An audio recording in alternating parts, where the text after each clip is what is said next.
આજે કાર્તિક વદ એકમ છે, ગુરુવાર છે, તારીખ 6/11/2025 વર્ષ છે.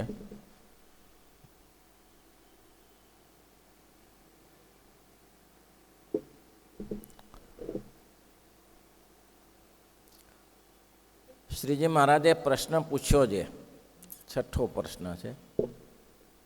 સંત, શાસ્ત્ર અને પોતાના વિચાર એ ત્રણેય હોય ત્યારે અતિશય ઇન્દ્રિયોને અંતઃકરણ જીતાય કે તે તેમાંથી એક વાનું હોય તો પણ જીતાય?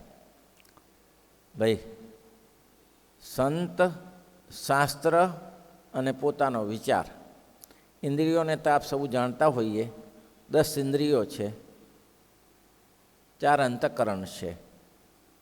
તે ઇન્દ્રિયો જીતવા માટે પહેલામાં પહેલું જો ઇન્દ્રિયો વશ થાય, અને એટલા જ માટે સાધુના ધર્મમાં શિક્ષાપત્રીમાં સર્વે ઇન્દ્રિયાણી જયાની રસના તું વિશેષત ન દ્રવ્ય સંગ્રહ કાર્યો કારણીયો ન કેનચિત.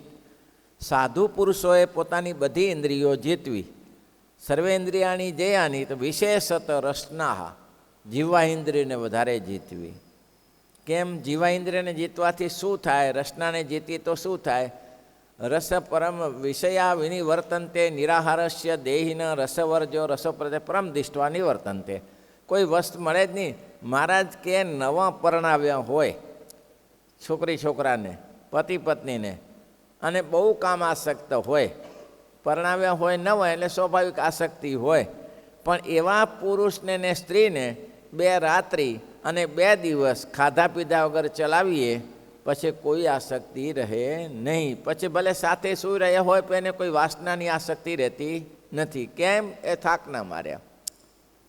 કેમ? તો કે ખાવા મળ્યું નથી, વિષયો મળ્યા નથી. વિષય વગર ઇન્દ્રિયો જાગૃત થાય નહીં, ઇન્દ્રિયોને તેજ આવતું નથી. એટલે મહારાજે કીધું કે વિષયોને જીતવા માટે પેલા શરીરને દમન કરવું જરૂરી છે. હવે એમાં કીધું કે એ જીતવા, ઇન્દ્રિયોને જીતવા માટે એ શાસ્ત્ર થકી શીખવાની રીતિ, યુક્તિ શીખવાની, સંતો થકી શીખવાની કે વિચારે કરીને શીખવાની? તમે એમ કહેશો, હું એમ કહું છું, મહારાજ કહે છે કે આ ત્રણેય ઇન્દ્રિયો જીતવામાં ત્રણેયની જરૂર છે કે ખાલી સંત થકી શીખાઈ જાય, અથવા શાસ્ત્ર થકી શીખાઈ જાય, અથવા વિચારે કરીને શીખાઈ જાય? ત્રણમાંથી કોની જરૂર છે? ઊંડી વસ્તુ છે ભાઈ. આ તો જેને ઇન્દ્રિયો જીતવી હોય તેની વાત છે. એ તો મેલો ઢાંઢા ધણમાં આપણે શું બાપાનું જાય છે ત્યારે. અહીંયા ચા કોઈનું ખેતર ચરવાનું હતું, આ છૂટું પડ્યું છે બધું. ભાઈ, છૂટું પડ્યું છે. પેલો ખેતરમાં ગાયો લઈને ગયો કે ભાઈ મારે ક્યાં ચારવું છે? ચાને, અરે તારા બાપાની સીમ છે, આ સીમ પડી છે, જ્યાં ચાર્યું તો ચાર્યા કરને, કોણ પૂછે છે તને? તારે એને ક્યાં હદ બાંધી છે કે આટલી ચરવાની? ઇન્દ્રિયોએ ક્યાં હદ બાંધી છે? હદ જો સત્સંગીઓ તેને હદ બાંધી છે. બાકી તો માયા કૌશે તજે નાવ જાવે, માયા કૌશે તજે ના ધન કારણ ભટકત પંડિત નર, ધન કારણ ભટ લોકન કો સમજાય, લોકન કો એ માયા કૌશે તજે નવ જાય, માયા કૌશે તજે કનક કામિની ત્યાગ કરે તો એ કનક કામિની ત્યાં માન ઈર્ષા નવ જાય, માન ઈર્ષા એ માયા કૌશે તજે નવ જાય, માયા કૌશે. એક જ રસ્તો વિષયા વિનિવર્તન્તે નિરાહારસ્ય દેહિના રસવજ્ય રસોપ્યતે પરમ દિષ્ટવા નિવર્તન્તે. આ એક જ ઉપાય છે. વિષયો ધીમા કરી નાખો. વિષય ઇન્દ્રિયોને જો શાંત કરવી હોય તો વિષયોને ધીમા કરી રાખો. શું ધીમા?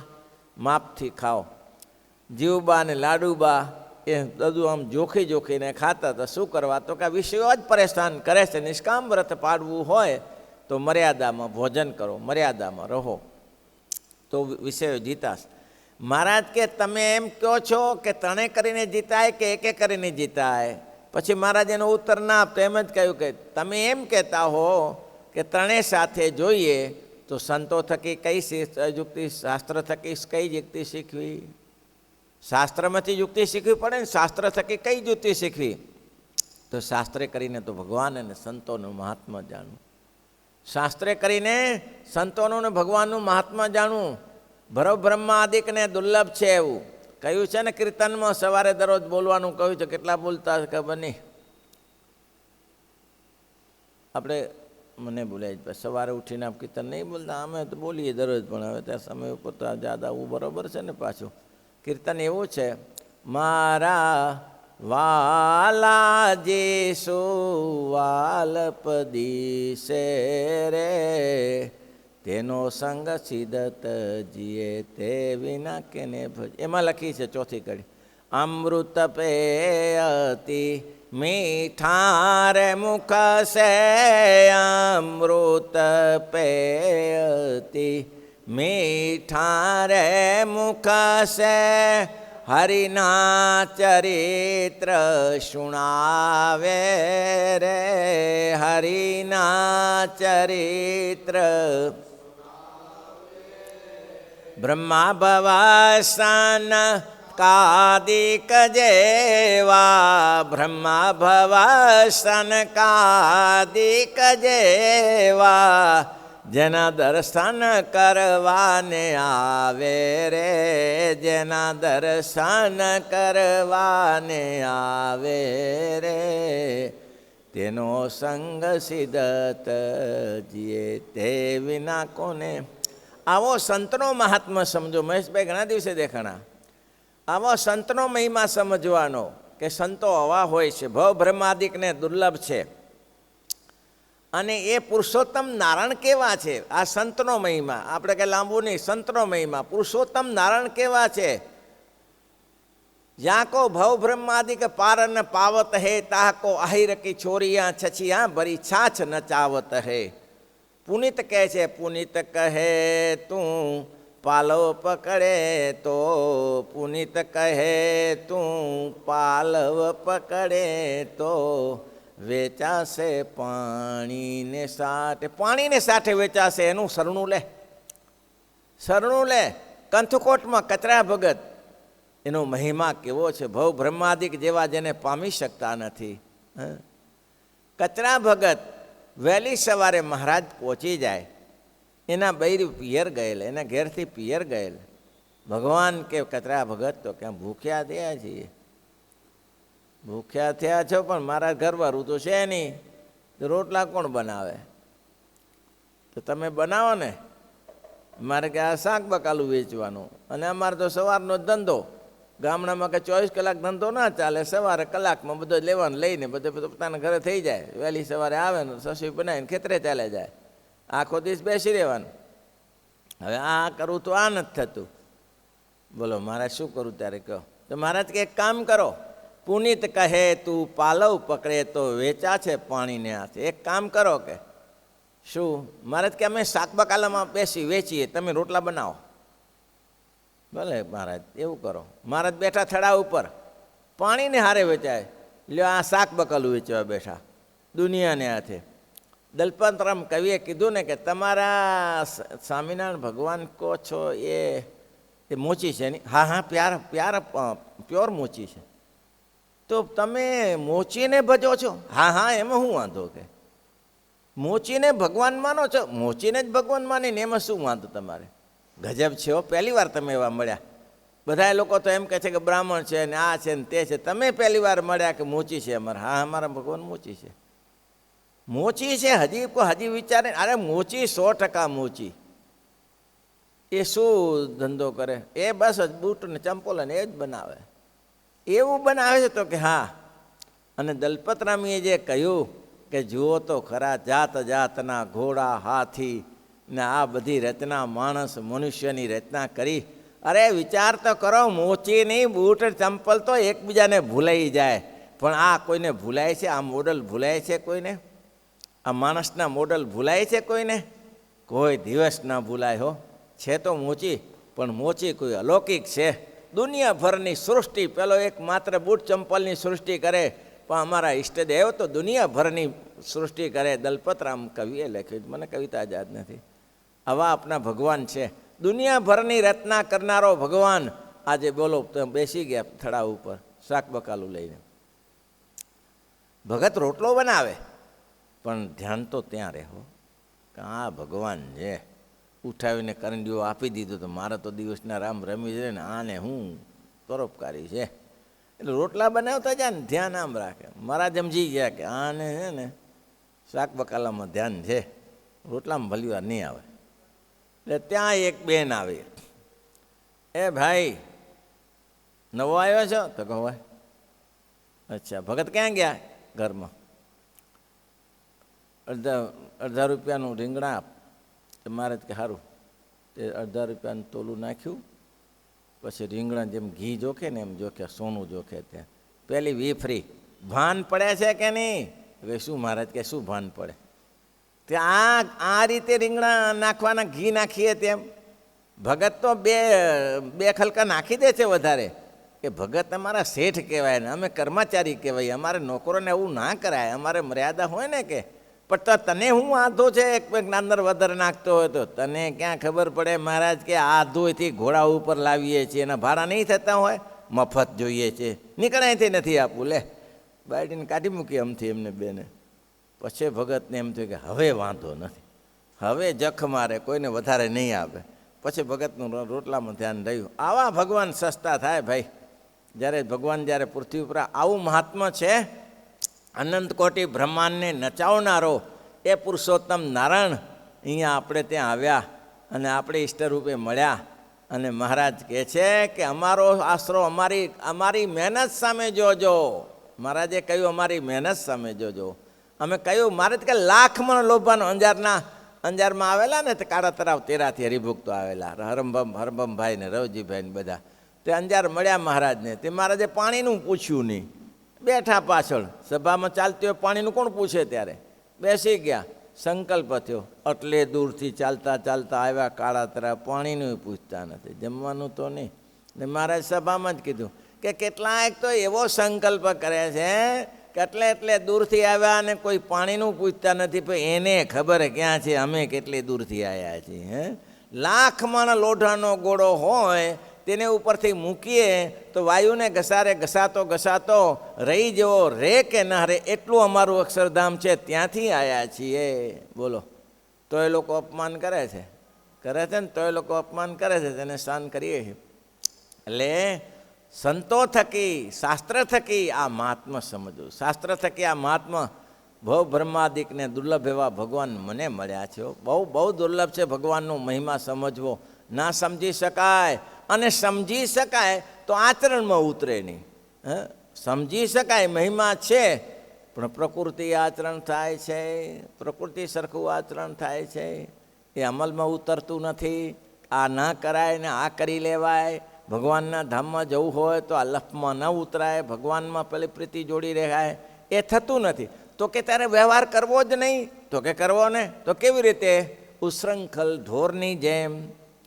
ઉશૃંખલ ઢોર સમજો છો? બોલો ઉશૃંખલ ઢોર. આ નીતિનભાઈને ખબર છે એનો ઢોર છે ઉશૃંખલ ઢોર. ઢોર હવે પૂંછડેલ ઢોલ જેને કહેવાય, પૂંછડેલ ઢોલ. એમાં ખબર ના પડે. પૂંછડેલમાં ખબર પડે, ઉશૃંખલમાં ના ખબર પડે, પૂંછડેલમાં ખબર ના પડે. તો ખબર શેમ પડે? જે ઢોર ઊભું ના થઈ શકતું હોય તેને શીંગડું પૂંછડું ચાલીને અધર કરીએ તો ઊભું થાય ને એને.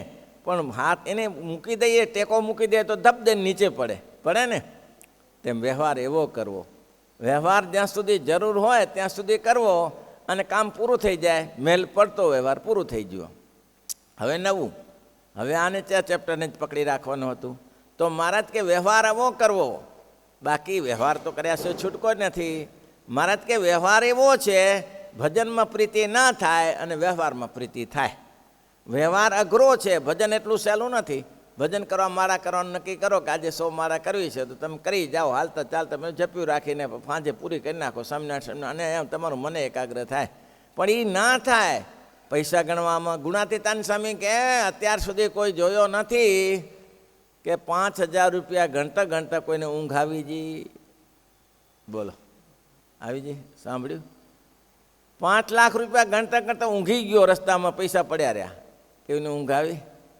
આ વ્યવહાર કહેવાય ભાઈ, એ વ્યવહાર કહેવાય. એમાં ઊંઘ ના આવે.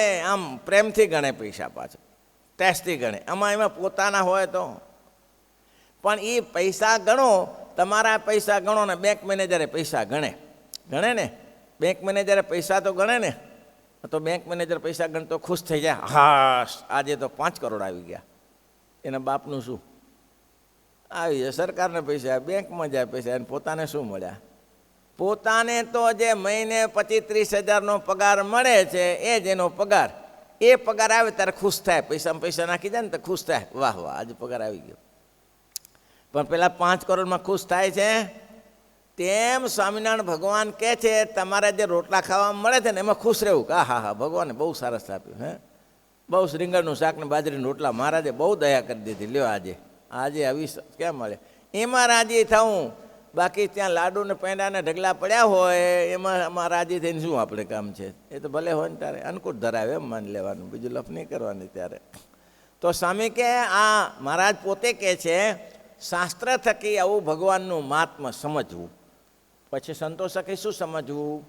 તો કે સંતોષ થકી એવું સમજવું, સંતો એમ કે ઇન્દ્રિયો જીતવી છે ને, તો જો ભાઈ તમારે છે ને એકટાણા કરવા, પછી છે ને બહુ દ્રષ્ટિ ફાટી ન રાખવી, ખુલ્લી દ્રષ્ટિ ન રાખવી, આપણા કામ પૂરતી કામ કરવી.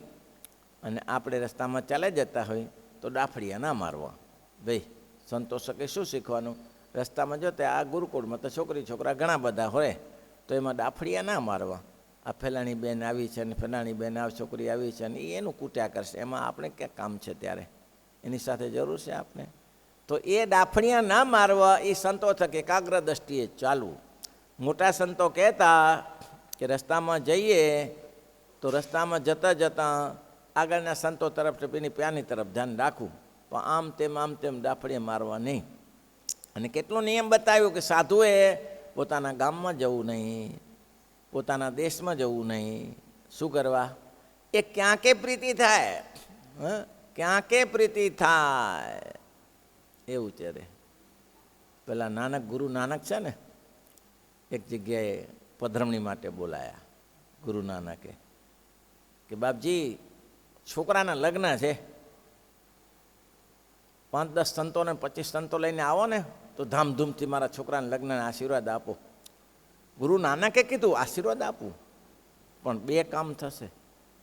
એમાં ધ્યાન તૈયારી હોય તો આશીર્વાદ આપવા આવું. શું 2 કામ શું થાય?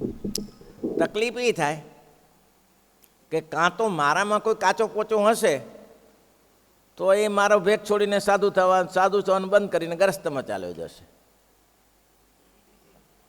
એમાં તો પહેલાંનો વાંધો ન પડ્યો. તમારો સાધુ ચાલ્યો જાય એમાં તો કંઈ વાંધો નહીં, તો થાય ત્યારે ગ્રસ્તમાં થાય, કંઈ થાય ચાલ્યો જશે. પણ બીજો પ્રશ્ન એ છે, કદાચ ને અમે કીર્તનો કરીને ભજન કરીને વૈરાગ્યના કીર્તન બોલીએ તો તારો છોકરો પરણેલો મારામાં આવી જાય તો તકલીફ થાય. એ કે બાપજી રહેવા જ દો ત્યારે એ રહેવા જ દો ત્યારે. પહેલાંમાં તો ચાલ્યું જાય, પણ મારો ચાલ્યો જાય લગ્નની વિચેથી ચાલે તો ચાલતું હશે.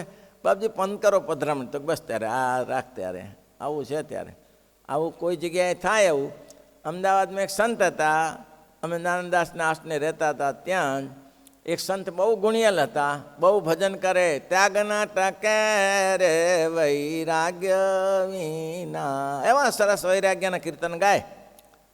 અને પછી એક દિવસ 10 સંતોના મંડળા ફરે ને, તે સંતોનું મંડળ એના ગામ પાસેથી નીકળ્યું. ત્યાં એના ભાભી માથે પાણીનું બેડું લઈને નીકળ્યા અને દિયરને જોયા. 2-3 બહેનો સાથે હોય ને, એટલે બહેનોને કે બહેનો જો આ મારા દિયર છે, મારી ઘણી ઈચ્છા હતી લાડે કોડે પરણાવવાની, પણ સાધુ થઈ ગયા, શું કરું? સાધુ થઈ ગયા, શું કરું? ત્યારે હવે પહેલાંના શબ્દ ચોંટી ગયા. હો મારા ઘરમાં રહ્યા તો એના ભાભી કે એવી સુંદર ઘરવાળી લાવવાની, રમઝમ કરતી આવે એવી લાવવાની હતી, પણ ભાઈ હવે આપણા હાથમાં નથી, સાધુ થઈ ગયા. હવે આ શબ્દ પેશી ગયા પેલાને. પછી ઘરે તો મંદિરમાં તો નાનદાસના આસને નાનદાસના ગુરુ, નાનદાસના અમે જોયેલા. એના ગુરુ કે નાનદાસે જ વાત કરેલી. ઘરે આવીને ખાવાનું બંધ કર્યું. એટલે મંદિરમાં આવીને એક દિવસ ખાધું નહીં, બીજે દિવસે ના ખાધું, ત્રીજે દિવસે ના ખાધું. પેલા નાનદાસના ગુરુ કહે એના હળતિયા મળતિયા ને કીધું પૂછવો તો ખરા, અને હું તકલીફ છે, ખાતો નથી, તને પેટમાં દુખે છે, માથું દુખે? ના. પછી એના નજીકના મિત્રો આવીને કીધું તારે થયું છે શું? ખાતો નહીં, ગૃહે જવું છે. હા, ગૃહે જવું છે. એટલે આ રોગ લાગ્યો એમ ને. હા, સ્વામી સમજાવ્યો, બહુ સમજાવ્યો, પણ છેલ્લે સફેદ પહેરીને ઘરે ચાલ્યો ગયો. આ સંતો થકી યુક્તિ શીખવી કે ભાઈ આવું કરવું, આપણે સાધુ પુરુષોએ આવું કરવું. બહુ આગ્રહ ન રાખો ઘર તરફનો. બહુ ફર્યા, જે ઘર તરફ ગયા છે એ પાછા વળ્યા નથી અને સુખી થયા નથી. પછી સફેદ પહેરીને ઘરે ગયો તો ભાભી કે આ શું કર્યું તમે? તો કે તમે કીધું તું ને કે મારો દિયર લગ્ન સાધુ થઈ ગયો ને તો લાડે કોટે પ્રણાવા તો રમઝમ કરતી ઘરવાળી લાવી દે, પણ હવે શું કરું? મારા રોયા પીટ્યા, મારા એ 4 બાકી પડ્યા છે ને તારું ક્યાં મૂંડાવું પાછું? કે ભેગો પાછો જા. તો હવે પાછો ક્યાં જાય? આખો દી છોકરાને દોરી હીચવી છે ને. અહીંયા એક ભગત હતા, કૃષ્ણ ભગત, દેખાતા નહીં, ધામમાં ગયા હશે, કચરાઓ રાપુરના હતા. એ ભગવા ઉતારીને ઘર ભેગા થયા. એટલે એને ભાભી કે તમે આ શું ધંધો કરો છો? અહીંયા કને શું પોષણ થશે તમારું? ત્યાં આખી જિંદગી એટલે 2 વર્ષ સુધી છોકરાને હિંચોર્યા અને પછી છોડીને પાછા ભગતમાં રહ્યા સાધુ થઈને. જોગ લીધા પછી ભોગની ઈચ્છા કરે, નારકી થાય તે. એટલે મહારાજ કે સંતો થકી આ યુક્તિ શીખવી કે આ નિયમ છે, આથી બહાર ન જવું. પછી પોતાના વિચાર થકી શું શીખવું? વિચાર થકી જે સંતોએ જે આજ્ઞા કરી એને શિરસાટે પાડવાનું, અનુકરણમાં મૂકવું કે સંતોએ મને કહ્યું છે તે મારે કરવું જ જોઈએ, અને સંતોના વચનમાં નહીં રહેવું તો સુખી ન થવાય. જે સંતોના આજ્ઞામાં રહ્યા છે તો સુખી થયા છે, આજ્ઞા બહાર ગયા છે તો ક્યાંય સુખી થયા નથી. પોતાનું ડાપણ ખેડાય નહીં આમાં ભાઈ, એવું છે. ત્યારે તરત છોકરા આવી ગયા. શ્રીપતિમ શ્રીધરમ સર્વદેવ ઈશ્વર.